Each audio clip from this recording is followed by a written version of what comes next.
Assalamualaikum Pak. Ya, waalaikumsalam. Silakan masuk. Ya, Haji, silakan duduk. Duduk di posisi nyaman kamu seperti apa?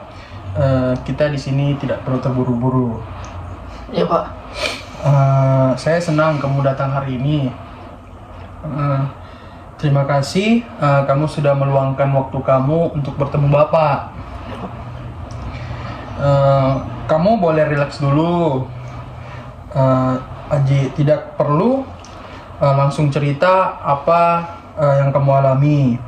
Bapak di sini mendampingi kamu sepenuhnya. Kita tidak sedang terburu-buru atau tidak ada tekanan dari manapun. Ya Pak. Saya masih bingung mau mulainya dari mana. Oh, itu wajar sekali, Haji. Banyak konseli juga merasakan hal seperti yang kamu rasakan saat ini saat pertama datang ke Bapak. Bapak ingin kamu tahu bahwa ruangan ini adalah tempat yang aman. Apapun yang kamu rasakan dan kamu ceritakan ke Bapak, Bapak akan mendengarkan cerita kamu tanpa menghakimi kamu. Sebelum kita masuk ke pembicaraan, Bapak ingin memastikan apakah kamu merasa cukup nyaman? Iya Pak. Lumayan nyaman. Saya cuma agak cemas saya sih Pak. Oh, tidak apa-apa, Ji. Gugup itu bagian dari proses.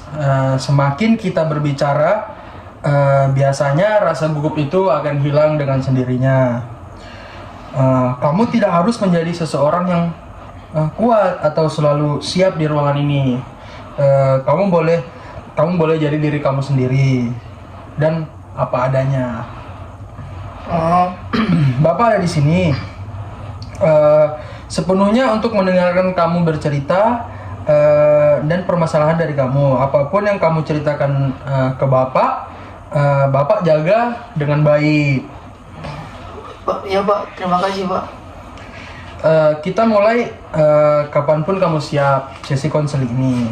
Tidak ada paksaan dari Bapak dan tidak ada jawaban yang buruk. Kamu hanya perlu menjadi diri kamu sendiri. Sebelum kita masuk lebih dalam, Bapak ingin mengenal sedikit apa yang sedang kamu rasakan dan kamu alami sekarang. Tidak perlu terburu-buru kamu ceritakan ke Bapak. Boleh ceritakan apa yang membuatmu akhirnya memutuskan untuk datang ke tempat Bapak ini.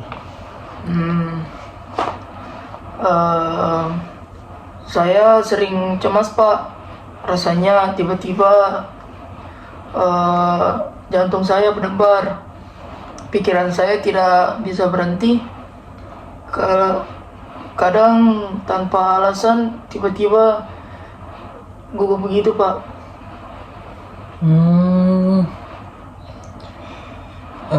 Kecemasan itu, Aji, biasa muncul seperti gelombang yang datang sendiri ya. Seolah-olah kamu tidak ada kendali di atasnya. Oh ya Pak, itu yang membuat saya takut sendiri. Saya jadi kepikiran kemana-mana begitu Pak. Saya bisa merasakan, Haji, betapa melelahkannya itu untukmu. Kalau boleh, kapan biasanya kamu merasa cemas atau kapan itu paling sering muncul? Biasanya sih Pak, kalau saya merasa seperti mengecewakan orang Pak, terutama orang tua saya, orang-orang terdekat saya. Oh, jadi bukan hanya cemas ya, tapi juga ada rasa takut tidak memenuhi harapan dari orang tua kamu, begitu? Iya Pak, seperti itu. Oh, Aji, agar kita bisa memahami lebih dalam apa yang ada di balik kecemasanmu ini, hari ini kita akan menggunakan teknik yang biasa disebut teknik asosiasi bebas. Dalam teknik ini, kamu tidak perlu memikirkan apakah ceritamu ini masuk akal atau tidak. Apapun yang muncul dari pikiranmu ini, kata, bayangan, perasaan, bahkan hal yang membuatmu aneh, silahkan kamu sampaikan saja ke Bapak. Tidak ada yang salah, tidak ada yang harus disempurnakan. Di sini pikiranmu boleh mengalir dengan bebas. Baik Pak, saya akan mencobanya. Tidak perlu sempurna, Haji. Cukup jujur pada dirimu sendiri. Sesi kita di sini, Haji, berdurasi 10 menit, ya. Kalau nanti ada hal yang belum sempat Bapak bahas, bisa kita lanjutkan di pertemuan berikutnya. Baik Pak. Baik, tarik napas pelan-pelan, lalu kamu hembuskan perlahan. Kalau kamu siap, apa kata pertama yang muncul di pikiranmu sekarang? Takut Pak. Oh, biarkan kata itu tinggal sebentar. Takut pada apa, Ji? Takut mengecewakan orang-orang Pak, terutama orang tua saya Pak. Oh, teruskan. Apalagi yang muncul bersamaan dengan rasa takut kamu ini? Saya merasa saya tidak pernah cukup baik Pak. Walau saya sudah berusaha,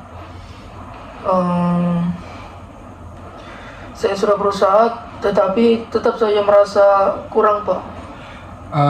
Apakah ada gambaran tertentu saat kamu mengatakan kamu itu tidak cukup baik?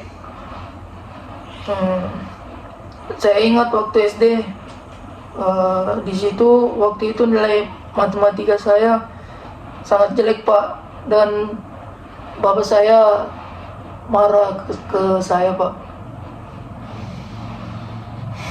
Biarkan ingatan itu hadir, Aji.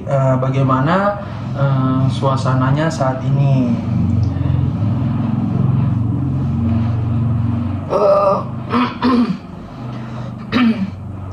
Saya disuruh belajar sampai malam. Saya sering menangis Pak, tapi tidak ada satupun yang peduli Pak. Apa yang kamu rasakan, Aji, setelah kamu mengingat hal-hal yang kamu ingat tadi? Saya malu Pak, seperti menjadi anak yang gagal gitu Pak. Jadi, Aji, ketika kamu menyebut kata takut, pikiranmu membawa kita ke pengalaman masa kecil atau saat kamu dimarahi karena nilai, dan dari situ muncullah perasaan gagal. Iya Pak, saya baru sadar ternyata masih kepikiran sampai sekarang ini Pak. Saat kamu mengingat itu, bagaimana tubuhmu ini merespon? Dada saya itu Pak seperti kayak terasa berat sekali Pak. Napas saya itu seperti jadi perlahan sangat pendek begitu Pak. Seolah tubuhmu masih menyimpan memori itu, walaupun kejadian ini sudah berlalu sangat lama ya, Haji ya. Haji, dari yang kamu ceritakan terlihat bahwa kecemasanmu ini bukan muncul tanpa sebab. Ada pengalaman masa lalu yang mungkin membuatmu merasa bahwa itu nilai dirimu tergantung pada prestasi yang kamu capai. Ya Pak, saya hidup dengan rasa bahwa saya itu harus sempurna gitu Pak. Oh, mungkin begini Haji, mungkin dulu demi bertahan kamu belajar untuk selalu menekan rasa sedih dan menggantinya dengan tuntunan pada diri kamu sendiri.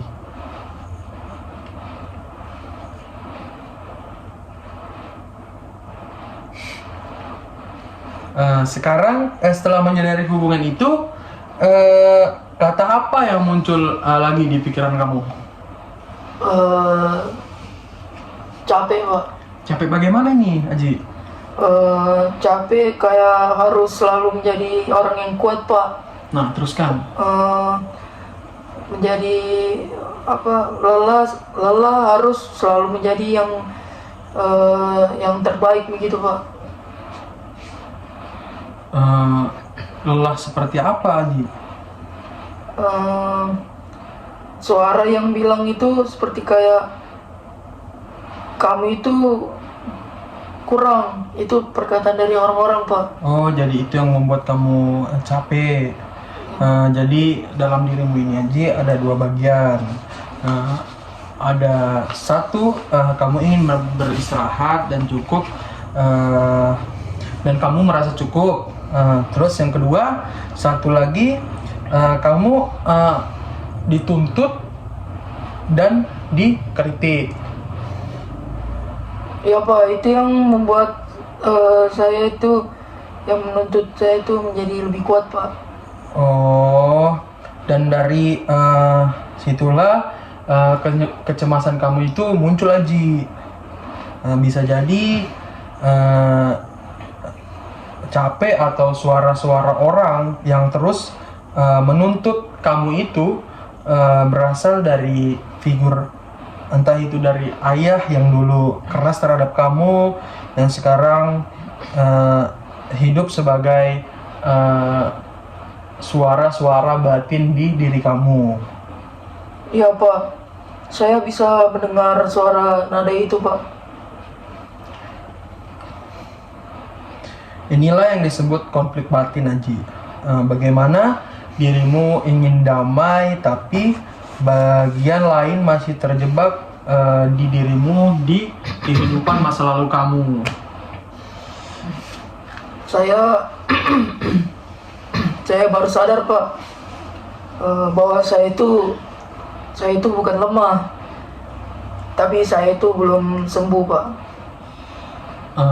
Jadi setelah kamu menyadari ini mampu menuntut kamu ke langkah yang lebih besar. Kamu mulai berdamai dengan masa lalu kamu, bukan hanya melawannya. Kamu tidak harus membuktikan, Aji, seperti apa beban itu, seperti apa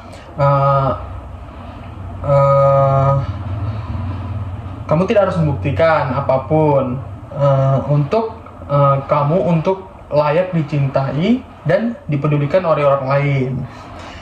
Saya merasa lebih ringan pak, seperti ada yang beban saya ini berkurang setelah konsultasi ke bapak. Iya itu, Aji, karena kamu memberi rasa atau suara pada luka yang selama ini kamu pendam dan kamu hanya diam. Dari semua yang kita bahas tadi, Aji, mungkin Bapak mau nanya nih, apa yang paling bermakna bagi dirimu? Saya sadar pak, bahwa saya itu kecemasan di dalam diri saya ternyata itu berasal dari rasa takut yang saya alami, dan itu menjadikan gagal untuk saya pak. Jadi, Haji, kesadaran itu adalah awal dari penyembuhan diri kamu. Jika kamu bersedia, kita bisa melanjutkan sesi berikutnya untuk membantu proses berdamai dengan bagian dari setengah dirimu yang terluka. Jadi gimana? Kamu mau? Saya mau pak. Saya merasa lebih dimengerti setelah berbicara dengan bapak.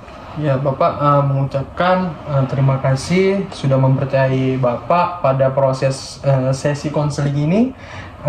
kamu sudah sangat berani bercerita dengan Bapak hari ini. Bapak harap kedepannya kamu bisa untuk mengenali dirimu sendiri. Walau kamu tidak dicintai dan dipedulikan orang lain, Bapak harap kamu lebih peduli ke dirimu sendiri dulu, ya. Baik Pak. Ya, Terima jika kamu ingin bercerita dengan Bapak, kamu jangan sungkan untuk datang ke tempat Bapak. Silakan datang aja, Bapak. Welcome kapanpun. Baik Pak, terima kasih atas waktunya Pak. Saya izin pamit dulu.